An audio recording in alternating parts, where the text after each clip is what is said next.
'Di ba sabi mo, mas marami pa kayo kaysa dun sa audience. Mas mahirap ba yung ganong sitwasyon? Kasi improv kayo sa kanila kayo umuhugot eh. Oo, kasi ano talaga, kung yung audience mo walang ibibigay sa'yo, wala kang show, parang ilalaban mo lang eh. So, Manang, kantutan na naman! parang yun yung mga suggestion. So parang maganda na ngayon, dahil alam na ng tao kung ano yung improv, parang willing na silang magbigay ng suggestions. Anong usual suggestion yung nakakairita na? Oo. Parang kunyari yung mga magpapaspell, tas papaspell mga supercalifragilistic. Yung mga pinahihirapan talaga kayo. Yung gusto rin magpatawa eh. Yun nga yung lagi namin sinasabi. Parang pag magbigay kayo ng suggestion, hindi niya naman kailangan magpatawa. Kailangan niya lang maging truthful, gano'n. Tapos kami na bahala, kumbaga, let us do our thing. Yung moment na yung magdadala sa funny. Mismo. Alam mo sa mukha ni Arin pag ayaw niya yung diba? Gaganon yun. Okay, may iba naman.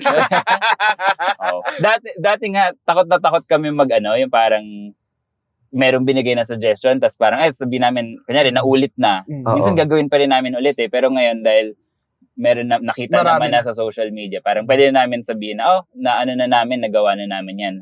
Hanap naman tayo ng ibang word para rin unique yung experience ng audience. Although, I would say sa improv, kahit ibigay mo yung same suggestion, iba pa rin naman yung kakalabas. Tsaka kasi iba parang yung araw na yun, iba yung mood nyo. Kung ano yung hulog mo talaga that day. May mood ka na parang problemado ka ng time na tapos pumasok ka. Tapos naka-apekto sa performance nyo. Yung maganda doon sa improv ay very accepting siya na art form. Parang kung ano ka that day, whatever kung ano yung mailabas mo that day, ay yun, improv pa rin siya, kumbaga. So parang since hindi rin naman siya planado, yung magagawa mong output ay iba rin naman every time. At kunyari, that day, medyo under the weather ka. Okay lang eh. Tapos parang, dahil 12 kami, 13 kami on stage, minsan alam mo yun, parang medyo 50% ako today, may magko-cover sa yung iba. So, okay pa rin naman. Kanino ka bumabangko na ito, sasaluhin ako nito. Oo, parang okay, pag maganda mood nito, okay, kampante ako sa show na to. Ano naman, I would say sa lahat, parang, yun nga pasahan lang kami.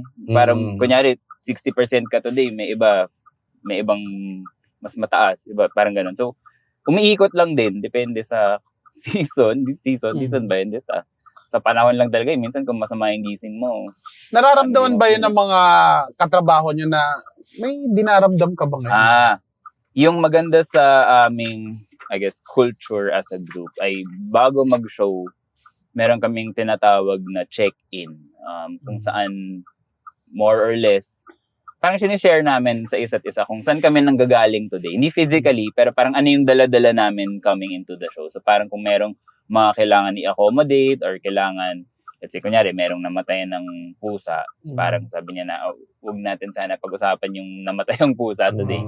Di, parang iiwasan natin yan. Parang natin yan, accommodation natin yan dun sa So, nag-suggest may ganun, minsan may ganun ba? Minsan meron talaga hindi maiiwasan. Scottish Fold. Diba? Alagaan nyo lang yung isa't isa. Saktong yun yung breed ng pusa. Pero wala kayo yung parang, syempre kahit papano, grupo kayo, tas may mala Michael may mga mala Michael Jordan dyan eh. Michael Jackson. Nangahaw ng hipon. Ng pusa. Meron kayong mala Michael Jordan dyan na parang ang hit rate niya, eto. O ikaw yun. Parang naman. Ayaw aminin. Balance. Meron, kunyari si Arin at si Ariel, sila kasi usually yung nag-host. So parang malaki yung effect nila sa pag-set ng tone ng show.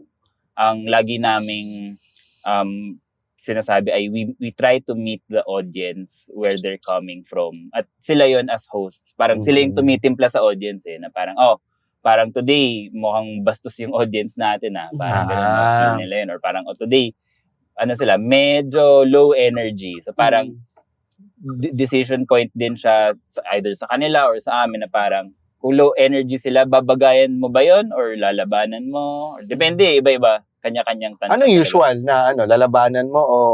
Parang pag corporate show, kunyari show na in-invite kami pero hindi naman kami talaga yung pinunta. Mm-mm. Mas imi-meet mo lang sila dun sa parang kung gusto nating kalmadong show, sige, game. Pero kunyari ticketed show na pinunta ka nila pero let's say na traffic yung karamihan or inulan. So parang low energy sila. Parang sige, buhayin natin kasi nga nandun naman sila to have a good time without them necessarily knowing it. Pinag-uusapan nyo ba yun bago yung show? Yung eto, Di, ticketed to. kasi o nararamdaman nyo na Dun lang eh. Dun pag, kunyari, pag bukas ng kortina, dun mo lang mararamdaman kung ano yung hulog ng audience. So parang adjust talaga on the fly. Minsan kahit yung games, parang yun na yung next na nakapila pero parang ma-realize namin. Parang, wait lang, mukhang yung pwede kailangan palitan to onte. So parang adjust namin. Ano talaga lahat?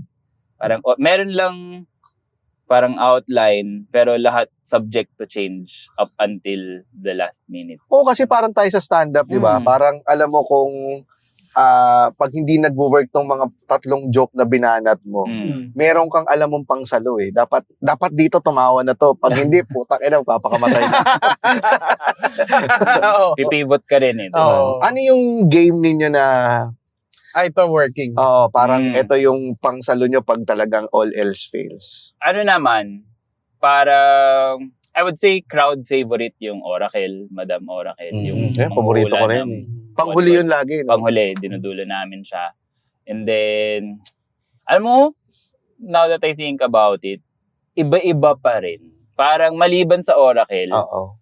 all the other segments, parang minsan gagana siya or minsan gusto siya ng audience, nung particular audience na yun. Minsan, sakto lang. Kahit yung ikaw? Ano yung ikaw nga, dahil kumukuha kami ng volunteer, parang pag kunyari yung audience ay magkakakilala, let's say isang office, pag ikaw kami, may enjoy nila yun kasi kakilala nila yung naglalaro. Pero kunyari public, tas kumuha kang volunteer, wala naman silang connection dun sa nag-volunteer eh. So parang sakto lang. Naabutan ko na kayo sa isang corporate gig eh. Kasi alam ko naman Comedian ka na nun? nag-host ako nung naalala ko to. last year. Last year. Pero naabutan ko kasi alam ko yung yung capacity ninyo na talagang to bring in the audience eh. Pero nung first time ko kayong mapanood sa corporate setting na hinire kayo, na medyo na na-relieve ako na hindi lang pala kami ang nakakaranas ng ganito. Kasi malamig yung audience that Oo. day. Oo. ano ang tumatakbo sa utak niyo noong time na yun? Ano naman, lagi siyang parang coming to terms. Na kunyari yun nga, intindihin mo yung konteksto ng event eh. That time, ano ba yun, parang influencer event na hindi naman kami yung pinunta, 'di ba? So parang okay, sige. Kung hindi sila gumagapang sa sahig kakatawa, okay lang. May ganun bang parang ayun ang napapansin ko kasi galing din kami ni Nonong sa isang influencer event ng isang brand 2 weeks ago. Malamig din ang tanggap nila eh. Ang ko doon, ang theory ko doon kasi nandun din sila para magtrabaho. So nag-video din sila, nag-iisip sila kung paano gagawin tong content sa mas SOCMED nila. Mas kesa enjoyin yung moment. May ganun ba? Yung hot take ko doon, actually, parang, mawawalan kami ng mga corp gig. Pero usually, ang basa ko lagi sa influencer event, ay wala namang meron talagang gustong nandun sila. Trabaho lang lahat. So parang, kunyari, pa-perform kami, kukuha sila ng clips na nagpo-perform kami, isasama nila dun sa output nila. Or kunyari sila, kukuha silang clips na nag-i-interact sila dun sa mga kung anumang pakulo.